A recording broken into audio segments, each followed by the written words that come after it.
Muy buenas amigos. Recuerdo que cuando llegué a China por primera vez solía pasar por una calle de la ciudad de Wuhan que olía a rayos y que me tenía muy mosqueado porque yo daba por hecho que se debía a un problema de alcantarillado y no entendía por qué tardaban tanto en arreglarlo.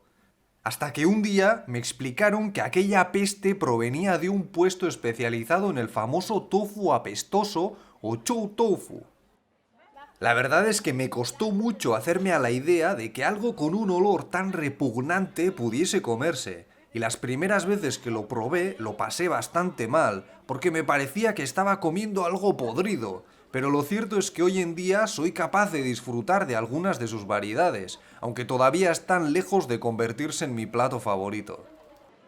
Esta cola de gente que veis aquí está esperando para poder probar una especialidad de tofu apestoso típica de Shaoxing, la ciudad del este de China en la que vivimos ahora. Como veis, el proceso de preparación no parece tener demasiado misterio y se ve que basta con freír los cubitos de tofu en aceite durante unos minutos. Sin embargo, el tofu ha pasado entre 2 y 5 días metido en una caja de madera rellena de paja de arroz, preferiblemente en un espacio a salvo de la luz del sol y con ventilación. Tras este proceso, el tofu fresco aparece cubierto de moho y en principio ya está listo para ser frito y devorado. Pero antes de llevártelo, puedes elegir entre diferentes salsas para darle el toque que más te gusta, aunque aquí la más popular es una de sabor dulce. Ahora bien, también hay otros tipos de tofu apestoso en los que el tofu se marina en un caldo fermentado durante meses que puede llevar verduras, leche, carne, gambas secas, brotes de bambú o diversos tipos de hierbas, según la receta de las diferentes regiones y de las casas más famosas. Seguramente el más famoso de estos tipos de tofu es el de Changsha, la capital de la provincia de Hunan. Este tiene un aspecto más oscuro y suele ser picante, pero yo me he dado cuenta de que el que venden en muchos puestos pierde su característico olor una vez que se enfría, tras lo cual resulta muy fácil de comer para cualquier visitante occidental. Algunos dicen que cuanto más apestoso es el tofu, más rico sabe, y otros aseguran que el sabor es mucho más agradable que el olor.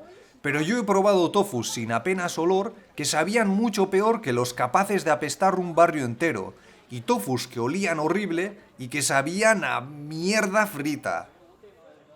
Con el tofu en China ocurre un poco como con el queso en nuestros países, pues es un producto que puede pasar por diferentes procesos de fermentación y adquirir sabores muy variados, aunque muchos de ellos son de gusto adquirido, es decir, necesitas ir probándolos durante un tiempo para acostumbrarte y aficionarte a ellos.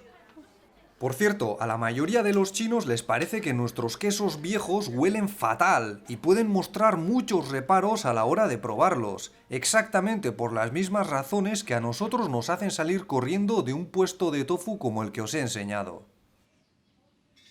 Otra variedad que a veces recuerda un poco a la apestosa, aunque sea mucho más salada, y que podéis encontrar en las tiendas de alimentación a las que suelen ir los emigrantes chinos, es la del furu, que recuerda un poco al queso azul y suele ir bien con la carne. Sin embargo, tened en cuenta que el que hacen en China puede ser bastante diferente.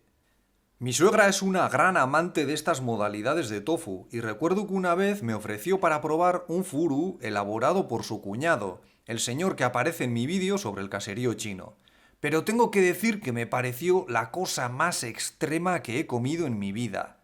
Era como una especie de queso de untar podrido y con un fortísimo aroma y sabor como a amoníaco que no olvidaré en mi vida, aunque es muy posible que lo vuelva a probar, hasta que un día me acostumbre a su sabor o me caiga redondo sobre la mesa. Pese a todo, si un día os encontráis dando un paseo por una calle de puestos de comida de China y de pronto os sacuden las narices un olor nauseabundo, yo os animo a que sigáis vuestro olfato hasta uno de estos puestos y probéis una pequeña ración, que no cuesta ni 1 euro y a lo mejor resulta que os enamoráis de su sabor.